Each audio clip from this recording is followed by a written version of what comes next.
Buenos días, bienvenidos al 7º Encuentro Nacional de Proyectos de la Acción Clave 1 para los sectores de educación escolar y educación de personas adultas. Soy Beatriz Tourón, jefa de servicio de esta unidad y espero poder abordar algunas cuestiones de interés, sobre todo para aquellos que estáis gestionando un proyecto de estas características por primera vez. Vamos a abordar de manera concreta cuáles son los primeros pasos para la gestión de un proyecto de estas características. Siempre nos surge esta pregunta: el proyecto de mi centro ha sido aprobado, ¿y ahora qué? Especialmente si es la primera vez que nos enfrentamos a esta situación, si es la primera vez que sois personas de contacto, coordinadores y coordinadoras de proyectos. Bueno, pues bien, para la puesta en marcha del proyecto, los próximos pasos son los que tenéis aquí destacados. El primero de los que aparece, la firma y envío del convenio de subvención SPIE, ya está prácticamente en marcha. Se han emitido casi la totalidad de los convenios de subvención en ambas acciones, en 101 y en 104. Y la mayoría de vosotros también habéis descargado el convenio, lo habéis subido a la plataforma con la firma del representante legal y próximamente, si no está ya llegando, os llegará devuelto con la firma de la directora del SPIE. Pero además hay otras tareas que ya supuestamente tenéis en marcha, como es el establecimiento de este trabajo en equipo. En principio, este equipo estaría ya más o menos formado en los momentos de preparación de la propuesta, pero ahora es cuando corresponde desarrollar todas estas tareas de manera conjunta, y para ello es esencial hacer una planificación y una distribución de tareas, es decir, quién se va a encargar, por ejemplo, pues de la gestión de las movilidades o de las actividades de formación, quién se va a encargar de los contactos con las instituciones de acogida, de la gestión administrativa, de la gestión documental o incluso del presupuesto. Es esencial que haya una distribución de tareas, que haya además también pues, una buena cohesión entre este equipo de trabajo y sobre todo siempre bajo la supervisión de algún miembro del equipo directivo. Y una vez que tenemos ya esta estructura preparada, podemos empezar con la implementación y la ejecución del proyecto.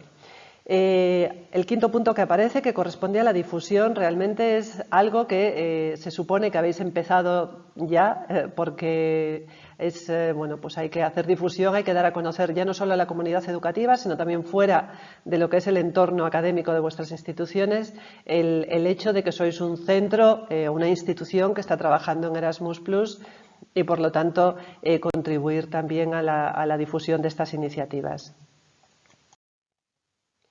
En cuanto a la firma del convenio, como decía, ya la mayoría están gestionados, pero bueno, sabéis que el procedimiento es doble, es un convenio, tiene que estar firmado por ambas partes. Por una parte, por el representante legal de la institución, de vuestras instituciones, y por otra parte también por la directora del SPIE. ¿Qué supone este convenio? Pues es el acuerdo y es el compromiso por ambas partes. Cuando hablamos de trabajo en equipo, vamos a analizarlo un poquito más a fondo. ¿En qué consiste este trabajo en equipo? Bueno, fundamentalmente hay que recordar siempre y tener presente que este tipo de proyectos no es un proyecto únicamente diseñado para las personas que participan en las movilidades, sino que es un proyecto institucional, es un proyecto de vuestros centros educativos, de vuestras instituciones. Por lo tanto, tiene que haber una implicación de la mayor parte de los sectores implicados, sobre todo en el proceso académico. En primer lugar, lógicamente, es el equipo directivo quien tiene que ser responsable y tiene que ser el aval, además, de estos proyectos, pero también tiene que haber un compromiso y participación activa de los compañeros y compañeras del centro. Habrá algunos que estén mucho más implicados, sobre todo si participan de manera directa en las actividades de movilidad, pero el proyecto y sobre todo sus resultados van a tener algún tipo de incidencia o de impacto en el rendimiento general de vuestras instituciones. Por lo tanto, se requiere también este compromiso y participación. Siempre os recomendamos, además, que mantengáis informado al claustro de todos los procesos, de todas las actividades que se hagan, de las mejoras, si se hace alguna formación interna, etcétera. Hay que mantener informado al claustro y bueno, también al consejo escolar, en el caso de los centros educativos, para dar difusión interna, que es esencial, y seguimiento a la marcha del proyecto. Por lo tanto, es esta comunicación la que tenéis que tener siempre presente. Por ejemplo, pues si se va a convocar un claustro, pues que os dediquen un pequeño apartado para hablar de la difusión y de la información, sobre todo, de la marcha de este proyecto. O si tenéis otros proyectos de Erasmus+, también en curso en vuestra institución, pues también deberíais mantener informado a la comunidad educativa. Y además, una comunicación externa. Esta comunicación externa implica a todos aquellos agentes del mundo académico que están implicados con el desarrollo de vuestras instituciones, que son sobre todo la inspección educativa y cualquier otra autoridad educativa a la que podáis implicar en este proceso. Y por último, lo que comentábamos antes, cómo nos organizamos dentro del equipo, pues a través de un reparto de tareas. Tiene que haber ese reparto, esa asignación de tareas entre cada uno de los integrantes en ese equipo directo de gestión de vuestros proyectos. Y además ese contacto permanente con las instituciones de acogida. Tiene que haber un contacto previo de preparación, un contacto durante la actividad de movilidad y un contacto posterior también para gestionar todo lo que suponga pues, informes acerca de las actividades llevadas a cabo. Este es un ejemplo de reparto de tareas. Evidentemente hay muchas más y seguramente los que más experiencia tenéis otro tipo de tareas que habéis asignado y que tenéis ya claramente diferenciadas en vuestras instituciones, pero bueno, de manera general, pues sabéis que hay una persona de contacto que es la encargada de la coordinación general, es además el contacto con el SEPIE. Sabéis que normalmente en las comunicaciones con el SEPIE las personas autorizadas son el representante legal o las personas de contacto que constan en vuestro formulario de solicitud o que habéis añadido posteriormente, porque por cuestiones de confidencialidad no podemos comunicarnos con otro tipo de personas ajenas a las que nos habéis dicho que están vinculadas directamente al proyecto. También esta persona de contacto será responsable de los convenios de movilidad y de la Mobility Tool, que sabéis que es la herramienta de gestión de la que os informaremos en otras sesiones de estas jornadas. Además, también el director o directora de los centros educativos es el responsable último. Esto es esencial. Sabéis que es el que tiene que firmar todas las comunicaciones oficiales. Si nos hacéis, por ejemplo, una solicitud de cambio, tiene que estar firmada siempre con esta firma de representante de persona jurídica. Y es el responsable de la documentación y de la comunicación, sobre todo con las otras autoridades. Antes hablábamos de la comunicación con la inspección educativa, pues será también tarea del director o directora el mantener estos contactos. En cuanto a la cuestión administrativa del presupuesto, que sabemos que es algo que hay que llevar con mucho rigor, ya no solo por lo que tenéis que declarar en vuestros informes que presentéis a la Agencia Nacional, al SEPIE, sino también para cualquier tipo de contabilidad que tengáis que justificar delante de vuestra administración autonómica, vuestra administración educativa. Por lo tanto, normalmente esto recaerá sobre el secretario o secretaria que, de acuerdo y siempre en cooperación con la persona de contacto o con algún otro miembro de este equipo Erasmus, sea el encargado de esta gestión administrativa y económica. Y por lo tanto también reflejar en los convenios de movilidad los mecanismos de pago a los participantes en las actividades. En algunos casos también es importante tener un traductor o una traductora si tenéis que mantener alguna comunicación específica. No necesariamente la persona de contacto tiene que tener todas las habilidades comunicativas, lingüísticas en una lengua extranjera y para ello pues, puede contar con la ayuda de otra persona para este tipo de tareas de traducción. Alguien también debería ser el responsable de comunicación, pues creación de blogs, por ejemplo, para hacer seguimiento a las actividades, para que cada uno de los participantes en actividades vaya publicando los resultados o un pequeño diario, por ejemplo, de sus actividades. También de la difusión, si tenéis una página web en vuestro centro, también habría que hacer referencia y habría que publicar las actividades que se están desarrollando incluso a otro tipo de medios de comunicación, de carácter local, por ejemplo, o provincial, autonómico, etcétera. Y además, y muy importante, tiene que haber un comité de selección de candidatos a las movilidades. Esto es esencial, seguramente lo habéis puesto ya en vuestra propuesta, en vuestra solicitud, por lo tanto forma parte del proyecto y por lo tanto forma parte del convenio, porque sabéis que el proyecto también forma parte del convenio. Por lo tanto, sí que es importante que exista este comité de selección, que tenga unos criterios justos, equitativos y sobre todo que estos criterios sean públicos y que todo el proceso de selección de candidatos sea también transparente y que esté documentado. Es una manera también de evitar pues posibles problemas a la hora de enviar a una persona u otra. Bueno, y también es esencial saber cómo implementar nuestro proyecto.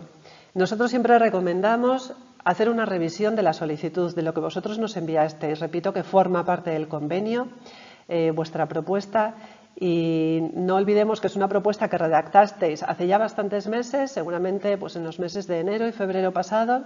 Por lo tanto, quizás algunos aspectos tengamos que volver sobre ellos, incluso tengamos que modificarlo, porque lógicamente también hay que adaptarse a una nueva situación y seguramente requiere algún tipo de adaptación. ¿Qué tenemos que ver? Pues mantener claros los objetivos que nos hemos planteado, revisar las necesidades, es decir, ver si todo lo que vamos a hacer o si estos cambios para adaptarnos, por ejemplo, pues a alguna actividad virtual, si estos cambios no influyen negativamente en la consecución de objetivos. Revisad a fondo también el plan de desarrollo europeo, el tipo de actividades. También aquí seguramente tengáis que modificarlas, repito, porque pues algunas quizás se hayan cancelado, tendréis que sustituirlas por otras, algunas las celebraréis de tipo virtual, etcétera. Hay que revisar el presupuesto solicitado y el presupuesto concedido. Sabéis que el presupuesto concedido es el que os aparece en el anexo 2 y realmente ese es ahora vuestro presupuesto, ¿vale? Normalmente se corresponde con alguna diferencia con el presupuesto solicitado. Si tenéis alguna duda al respecto, nos podéis escribir. También cuáles eran los resultados esperados, el impacto, la difusión y la evaluación que vais a hacer del progreso de vuestros proyectos y de cada una de las actividades. Por lo tanto, hay que hacer esta relectura y además leerla de nuevo con el equipo directivo y con todos los participantes en las movilidades o cualquier otro miembro del claustro implicado en el proyecto. Tenemos que revisar, además, la evaluación de la calidad. Sabéis que podéis acceder todos a la evaluación de la calidad a través de SPIE. En la pestaña de calidad está el informe que han redactado los evaluadores, los expertos externos del SPIE, cuando evaluaron vuestra propuesta. Y ahí seguramente se os den consejos, propuestas de mejora, harán observaciones de todo tipo, con lo cual os puede servir de mucha ayuda también para mejorar la implementación de vuestros proyectos. Como decía, también hay que revisar el presupuesto concedido, que es ese anexo 2, donde aparecen también especificadas las movilidades, tipo de movilidad, número de participantes, duración media, etcétera. Y luego ya planificar, poner en marcha el proyecto en los términos establecidos en el convenio y sobre todo ateniéndose a lo que habíais solicitado y a lo que se os ha concedido, que es ese anexo 2. ¿Cómo gestionamos el proyecto? Bueno, pues como os decía, cuando antes hablaba de ese reparto de tareas, hay que gestionar varios aspectos. En primer lugar, la gestión de las movilidades y sobre todo, pues en este caso particular de la situación que estamos viviendo, pues cómo las adaptamos a esta nueva realidad. Los cambios que haya que hacer, también os informamos en otra de las sesiones de estas jornadas cómo gestionar cambios, cómo se solicitan, la gestión económica, la gestión documental. Para esto será esencial también lo que os contarán los compañeros de evaluación y control y cualquier otra tarea que surja durante la ejecución del proyecto. ¿Cómo se gestionan las movilidades? Bueno, hay primero toda una parte de preparación previa, pues cuando tenemos que confirmar, pues por ejemplo, las instituciones de acogida, las fechas, etcétera. Otro punto esencial es la selección de los participantes. Ya hemos hablado de este comité de selección que deberíais constituir en vuestras instituciones y hacer todo un proceso justo, transparente, equitativo y documentado. Establecer además los acuerdos y convenios. También os hablaremos de esto en otra de las sesiones. Forman parte del convenio los acuerdos internos que se firman con los participantes y con las instituciones de acogida. También, además, tenemos que preparar a los participantes. Pues, por ejemplo, si se trata de una actividad de job shadowing, pues tendrán que prepararse un poco conociendo la institución de acogida, el contexto, qué es lo que van a hacer, el programa de trabajo, etcétera. Además, tenemos que prever todas las disposiciones prácticas y logísticas relativas, bueno, pues desde la preparación específica de la movilidad en términos de, bueno, pues si el desplazamiento, cómo lo vamos a hacer, el alojamiento, el seguro, que sabéis que es obligatorio además, las comunicaciones con la institución de acogida, etcétera. Debemos gestionar también, si lo hemos puesto sobre todo en nuestra propuesta, los certificados de Europass, que sabéis que existe el certificado de movilidad Europass, que además se gestiona desde el SEPIE, con lo cual os animo a que incluso si no lo habéis previsto en vuestras propuestas, a que lo utilicéis, que entréis y veáis las posibilidades de aplicarlo en vuestro proyecto, porque será una mejora siempre añadida. Y además la Mobility Tool, donde tendréis que introducir antes de la salida las fechas concretas de esa movilidad. Durante la movilidad hay que establecer todas las medidas de seguimiento, de evaluación de progreso, y después de las movilidades sabéis que, bueno, pues hay que hacer una serie de tareas, entre las cuales hay una que es obligatoria, que es ese último punto, que es el informe individual de los participantes. Este informe les va a llegar directamente a los participantes una vez que regresen de su estancia, de acuerdo con las fechas de la movilidad que hemos introducido en la herramienta de movilidad, en la Mobility Tool. Por lo tanto, comprobad, es esencial que esté bien escrito el email de la persona que participa en esa actividad para que le llegue directamente este informe, para que lo cumplimente en un plazo breve. Bueno, y llegamos a la implementación y ejecución del proyecto. Bueno, vamos profundizando un poco más en lo que hemos comentado, qué es lo que hay que hacer antes de las movilidades. Bueno, más o menos ya lo he descrito antes, pero sobre todo ese comité tiene que atender al comité de selección, al perfil de los participantes, que sea coherente sobre todo con las necesidades y objetivos. Es decir, cuando hagamos público el proceso de selección, por ejemplo, de una determinada movilidad, pues hay que decir hacia qué tipo de personas del personal docente está dirigida la movilidad. Por lo tanto, tenemos que establecer un perfil. Y después de establecer ese perfil, se abrirá un tiempo para que se presenten los posibles candidatos, para que se postulen, y a continuación empieza ese proceso de selección que, repito, tiene que ser justo, abierto, transparente y documentado. Además, hay que establecer los acuerdos con las instituciones de acogida. Hay que ver cuál es la preparación previa de los participantes. Os decía antes, el conocimiento de la institución de destino, pero también de su contexto sociocultural.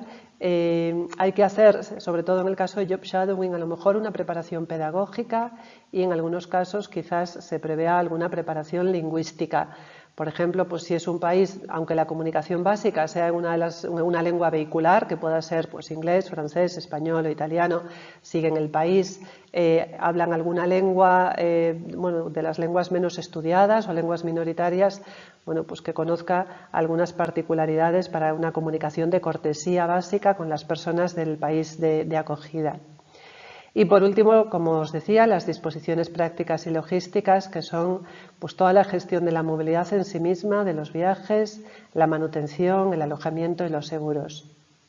Y por último, los certificados de la movilidad, todo tipo de instrumentos de certificación. Antes mencionaba Europass, pero también puede ser cualquier otra certificación que expida pues desde la institución de acogida, o que bueno, sabéis que es uno de los documentos obligatorios, o la propia institución o la comunidad autónoma una vez finalizado el proyecto. Bueno, los candidatos que se postulan para participar en una movilidad también tienen su papel, lógicamente, y también tienen que saber exactamente cómo se va a desarrollar su movilidad, ¿no? Bueno, pues hay un primer momento de entusiasmo, ¿no? Cuando se le comunica, pues te hemos seleccionado para hacer esta movilidad, a esta actividad. Entonces, bueno, pues hay un primer momento de entusiasmo, ¿no? Donde, bueno, pues ya está la persona preparada para realizar su movilidad. Pero claro, también le tenemos que informar, es decir, no podemos decir, pues te vas a hacer esta movilidad que te hemos concedido, sino que tenemos que instruir a esta persona, tenemos que decirle exactamente qué es lo que se espera obtener de esta actividad y en qué medida su participación va a contribuir a la consecución de los objetivos, ¿vale? Por lo tanto, seguramente tengamos que darle una serie de instrucciones, alguna hoja de ruta, para que vaya con plena conciencia de cuál es su papel en este proyecto. Por lo tanto, vamos a establecer cuál es esta hoja de ruta. Bueno, pues en primer lugar tiene que confirmar la aceptación de la movilidad, es decir, se ha postulado para participar, ha sido seleccionado y tiene que aceptar, tiene que decir que sí, tiene que comunicarlo a la dirección, sobre todo para que la dirección establezca, bueno, pues algún mecanismo, si tiene que ser sustituido, de algún modo reemplazado en su centro, establecer, bueno, pues los mecanismos, sobre todo de los permisos a la autoridad educativa, la justificación, etcétera. Hay que establecer todos los detalles de la movilidad, en qué periodo lo va a realizar, cuál va a ser la duración, cuál va a ser el coste, toda la parte presupuestaria. Y aquí, bueno, recordemos que tienen que intervenir varias personas, pues no solo el participante y la persona de contacto, sino también seguramente el representante legal, el equipo directivo, jefe de estudios y, lógicamente, el secretario o secretaria del centro. También hay que pedir permiso a la autoridad educativa, hay que informar de manera justificada de las fechas de la movilidad, el motivo, el destino, es decir, todos los detalles de esa movilidad. Gestionar todas las cuestiones relativas al transporte, al seguro de viaje, tarjeta sanitaria y alojamiento, ahora ya sí, en cooperación con la persona que participa en la movilidad. Contactar con la institución de destino, y es algo que tendrán que hacer tanto la persona de contacto como la propia persona que participa en la movilidad. Tienen que elaborar un programa de formación o programa de trabajo. Y además, una vez que se tenga todo esto establecido, como os decía antes, hay que incluir todos los datos de la movilidad en la Mobility Tool, siempre de manera previa a la salida de la persona participante en la movilidad. Y además, también de manera previa, hay que cumplimentar con la persona de contacto y con el secretario o secretaria el anexo sexto, el convenio de movilidad, el acuerdo de movilidad y, en el caso de K101, el compromiso de calidad. De todos estos documentos os vamos a hablar más adelante en varias ocasiones, con lo cual no os preocupéis porque bueno, aparece claramente y seguramente si ya tenéis descargado el convenio lo habéis podido ver. Si procede, tenemos que dejar organizada la ausencia de este docente en los centros, por lo tanto habrá que dejar tareas al alumnado en caso de que no que no le corresponda a una persona para hacer la sustitución durante su ausencia. Además, también recomendamos que durante la movilidad instéis a los participantes en la movilidad a que escriban en el blog o en la web algún tipo de diario, de relato, de consecución de objetivos, de qué es lo que está haciendo, sobre todo para darlo a conocer a la comunidad educativa. Y también hay que instar a esta persona a que conserve cualquier justificante de movilidad para luego custodiarlo en el centro por si fuese necesario. Además, hay que recordarle que debe solicitar el certificado de participación a la institución para que luego lo presente. Sabéis que también es otro de los elementos esenciales y es el que sirve para certificar que realmente la movilidad ha tenido lugar. Y sobre todo, una vez que regrese, tiene que cumplimentar el cuestionario del participante, que es el que se envía directamente desde la Mobility Tool. Y normalmente se debería organizar algún tipo de sesión informativa a nivel interno, incluso externo, sobre la movilidad, los resultados y, en algunos casos, es una práctica que hacen algunas instituciones, pues también una formación en cascada, es decir, lo que ha aprendido, pues hacer algún pequeño seminario en el centro para dar a conocer esos resultados, pues sean de carácter metodológico, de contenido, etcétera.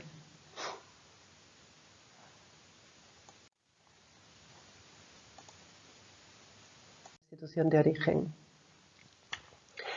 A lo largo de la implementación y la ejecución del proyecto, bueno, pues vais a atravesar por distintas situaciones que exigirán algún tipo de gestión concreta. Por ejemplo, la gestión de cambios, todo tipo de modificaciones con respecto a lo establecido en el convenio. Cambio de representante legal, de la persona de contacto, de alguna de las movilidades, de fechas, etcétera. Entonces, esta gestión de cambios se hace a través de SPIE y en otra de las sesiones de estas jornadas también os explicaremos con detalle cómo se gestionan estos cambios. En cuanto a la gestión económica, sabéis que tenéis que hacer la gestión económica a través de la Mobility Tool, de la parte de presupuesto de cada una de las partidas presupuestarias, conforme a lo que establece el anexo 3 y la cláusula de las condiciones particulares por la que se modifican algunas partes del anexo 3 en lo que se refiere a las actividades virtuales, que seguramente en algunos casos tengáis que optar por esta posibilidad de participación a través de actividades de carácter virtual. Y además tenéis que compatibilizar la gestión económica, como os decía antes, de lo que tenéis que declarar después ante la Agencia Nacional con las exigencias de vuestra autoridad administrativa, de vuestra comunidad autónoma. Y en cuanto a la gestión documental, pues tendréis que conocer pues todos los documentos que sean necesarios, de los que también os hablaremos en otra de las sesiones, todos los documentos necesarios, pues desde los certificados de asistencia, compromiso de calidad, acuerdos internos, etcétera. ¿Qué otras tareas hay que desarrollar durante la ejecución del proyecto? Bueno, no podemos perder nunca de vista el impacto. Sabéis que el impacto es una parte esencial de vuestra propuesta y lo será también la evaluación del impacto en la evaluación del informe final una vez que lo entreguéis. Por lo tanto, no podéis perder de vista cuál está siendo el impacto de vuestro proyecto en la comunidad educativa, pero no solo en la comunidad educativa. Es decir, cuál es la transformación que genera el proyecto en los participantes, en la institución, en la comunidad e incluso más allá. Es decir, si hay algún tipo de impacto, por ejemplo, pues en otros centros en los que hayáis hecho pues algún tipo de actividad de formación o que los hayáis invitado a alguna jornada de puertas abiertas, de difusión de buenas prácticas, etcétera. Entonces, todo eso tenéis que establecer desde ahora ya cuáles son los mecanismos de medición del impacto. Repito, va a ser una parte esencial de vuestro informe final que será evaluado también. Y además ese impacto hay que hacer una medición a corto, medio y largo plazo y establecer cuáles serán los instrumentos de medición. En cuanto a la difusión, pues tenemos que establecer, también os decía desde el principio, un plan que sea claro, que sea cualitativo, es decir, qué mecanismos vamos a utilizar para hacer difusión de nuestro proyecto, qué métodos vamos a utilizar, qué canales y a quién va dirigido, es decir, cuáles son los grupos objetivo y quiénes serán los agentes multiplicadores, los encargados también de contribuir a esta difusión. Y además, con respecto a los resultados del proyecto, también tenemos que compartirlos y se comparten pues, a través de unos mecanismos claros de difusión. También la evaluación forma parte del seguimiento de vuestros proyectos y también forma parte de ese informe final que va a ser evaluado una vez que termine vuestro proyecto. Por lo tanto, tenéis que ir haciendo una evaluación continua y regular de los logros conseguidos, tanto desde una perspectiva cualitativa, es decir, qué se está logrando y en qué medida cuantitativa, es decir, en qué medida se están logrando los objetivos o los estamos consiguiendo. Tenéis que establecer también cuáles serán los indicadores, las herramientas, qué medidas vais a utilizar para valorar, para evaluar la consecución de los resultados. Y bueno, cualquier otra actividad que requiera el desarrollo de vuestros proyectos. Bueno, ¿y qué pasa una vez que finalizamos el proyecto? Bueno, pues una vez que finalizamos el proyecto tenemos que tener claras dos cuestiones. Una, la gestión, es decir, cómo cerramos nuestro proyecto. Y otra, la difusión, que sería la difusión final. Lo tenemos ya terminado, ya tenemos resultados, ya tenemos un balance y tenemos que ver lo que hemos de hacer. En lo que respecta a la gestión, os hemos diferenciado aquí en esta diapositiva los dos tipos de gestión que tenéis que hacer y que además ya hemos mencionado, insistimos en ello. Una, que es la que tenéis que hacer con la Agencia Nacional, con el SPIE, que es a través del informe final que se cumplimenta en la Mobility Tool, y otra que es con vuestra comunidad autónoma. Para ello tenéis que dirigiros a vuestra administración educativa para saber exactamente cómo se gestionan los fondos de Erasmus Plus y cómo tenéis que reflejarlos en los distintos sistemas que tengáis de gestión económica en vuestras instituciones. Y por otro lado, la difusión. ¿Cómo podemos difundir los resultados? Bueno, sabéis que existe la plataforma de resultados de los proyectos de Erasmus+. En el caso de K1 no es obligatorio, sino potestativo, pero sí que os recomendamos que la utilicéis, que subáis resultados, o si tenéis una página web o un blog, pues que lo completéis por lo menos para que la gente pueda acceder a los resultados de vuestro proyecto, a ver qué es lo que habéis conseguido. También otro modo de hacer difusión es a través de eTwinning o de School Education Gateway, o en el caso de educación de personas adultas a través de la plataforma de la Comisión Europea para la Educación de Personas Adultas, que es EPALE, que me imagino que ya todos conocéis. Y bueno, espero que haya sido de utilidad. Y sobre todo para los que os incorporáis por primera vez a este mundo de Erasmus, bienvenidos, mucho ánimo y que os vaya muy bien este proyecto.